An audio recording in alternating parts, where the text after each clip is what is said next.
YouTube family? What's good? What's good? Whew. All right. So let's talk. Let's discuss this.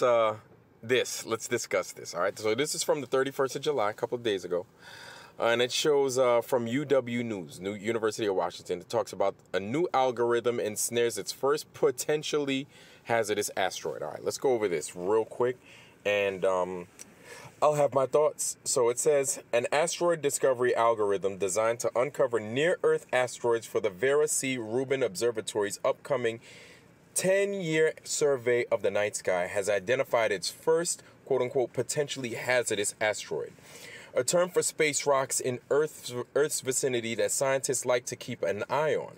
The roughly 600-foot-long asteroid designated 2022 SF-289 was discovered during a test drive of the algorithm with the Atlas survey in Hawaii.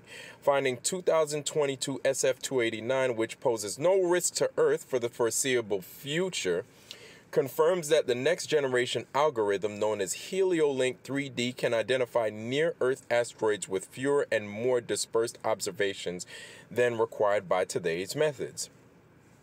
Okay.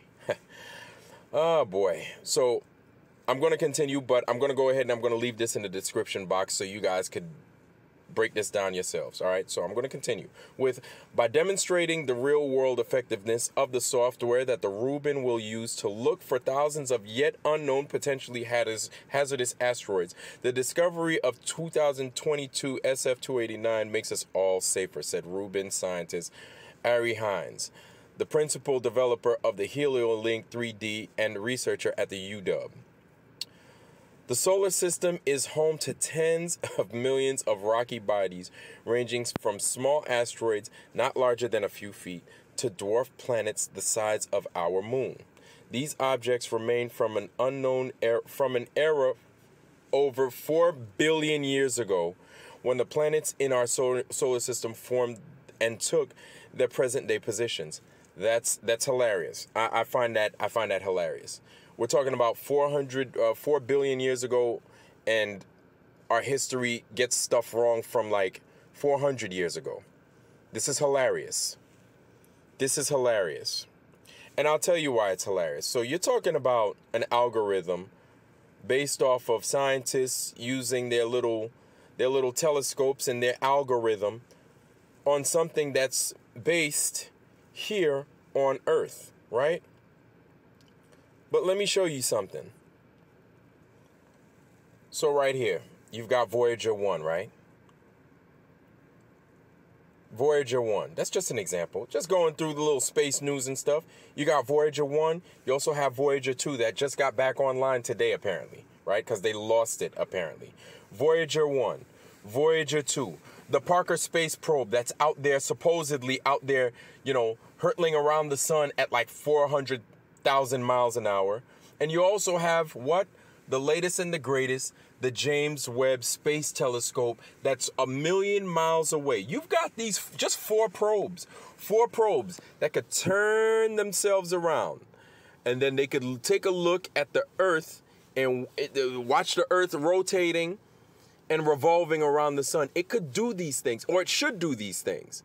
But we're relying on one observatory on Earth, right, in the Pacific Northwest of the United States, so it can capture just a section of what this Earth is, or the night sky, or the sky, and see and take a look at its, I guess you could say, particular section of the sky, just to look for these dang asteroids, meteorites, whatever the hell's falling out the sky. But you've got these space probes, or apparently we have these space probes, and not one of them could turn around and look at the Earth or look into space and say, hey, guys, watch out because this is headed your way. See, this is why I have a hard time believing any of this nonsense that these guys are talking about. These guys have been doing this thing for over 70 years, right? So, yeah. It's been roughly 70 years we've been sending all this junk into space. Or like 65 years we've been sending this stuff into space. And not one time did anybody figure, hey, let's send something deep enough out into space and just take a look at the Earth. Or let's take a look in the sections of the sky that could potentially send something headed towards Earth. You guys are coming up with these ridiculous claims of 4 billion years, 400 zillion years. And then you came up the other day with a question mark in the damn outer space. Talking all this mess about how all these things are forming and all this and all that. Like, I find it's just bizarre that you guys are coming up with all these things, and we have folks that actually believe this. We have folks that actually believe your claims, that you're actually achieving this, that you're actually doing this. Yet we have these dudes a couple of months ago that took a submarine and they got lost here on Earth, and you motherfuckers couldn't find them. You guys couldn't find them. Nobody could find them. And you guys didn't help or make any assists, or we found pieces and we don't know what happened. You had a few airplanes a few years back go down, disappear, but nobody could find it. Here on Earth, nobody could find those airplanes, right? But you guys claim to find all these little asteroids, 400 billion years. You guys have all these crazy claims. We've came up with the algorithm to find this, but yet we have like I said, the Parker Space Probe. You guys look it up. The Parker Space Probe that's hurtling around the sun at almost 500,000 miles an hour. You have the Voyager 1, the Voyager 2, that's well over 1 billion miles an hour. That's moving at 35 and 37,000 miles an hour away from the Earth into deep space, supposedly, right? Miles an hour. From the 70s and the 80s. These guys were being sent out into space. Voyager 1 and Voyager 2, right? We have the James Webb Space Telescope. That's, I guess, from all those other ones that I just mentioned, the closest one to Earth that you could spin that joker around, have it look right at the Earth, and say, hey, you guys got something inbound. You guys have something inbound. I know I'm not the first person to think of this. Right? But they can't do it. They can't do it because can't nobody look at the Earth, because it's not possible. Not one time could you guys give us a good clear shot of what this Earth is. Not one time could you guys give us a good clear shot of the Earth hurtling around the sun.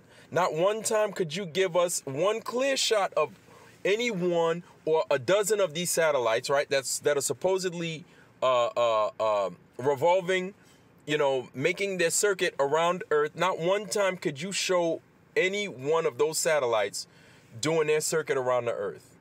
But we need to believe that you guys came up with an algorithm to defend Earth from this one and that one. Nah, man.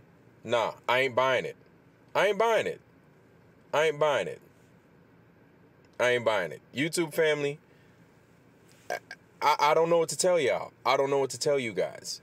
But if you guys want to go ahead and believe that, I mean, hey, that's all on you. That's all on you. But I'm going to keep coming with this news. I'm going to keep bringing the truth as I see it. Hey, if I'm wrong, man. I'll be the first one to admit when I mess something up. I don't care. But it's jacked up that NASA's coming up with these claims. It's jacked up that y'all are coming up with these BS and these lies, that y'all are achieving these things. Meanwhile, we're spending all these taxpayer dollars for stuff that you can't achieve. Meanwhile, there's a submarine that goes down. Supposedly a submarine went down, disappeared here on this planet, and y'all can't figure that shit out. Meanwhile, it's here on this damn planet. It doesn't make no sense. Make it make sense. It's here in our backyard, man. But you guys are claiming to pick out rocks hurtling through space, giving it these ages and these astronomical numbers that don't make no sense. I'm going to have to call bullshit once again on your claims. I'm sorry. You guys are liars. You guys are liars and deceivers. That's the best I could give you guys. Liars and deceivers. Anyway, YouTube family, that's all that I got. Let me know what y'all think. I'm going to go ahead and I'm going to put these in the description box. I'm just tired of the BS, man. Y'all, especially you guys that believe in this globe, it is what it is, man. But if you're tired of the BS, you guys need to ask for substantial evidence as well. You guys should be asking for this evidence just like I am. You guys shouldn't have to be sitting here and being lied to like everyone else is, because it's not a flat or a globe thing. We're all being BS'd. We're all being lied to. Anyway, that's all I got, family. I wish y'all nothing but best health, wealth, love, joy, prosperity. With that, I love y'all. I'm out. Peace.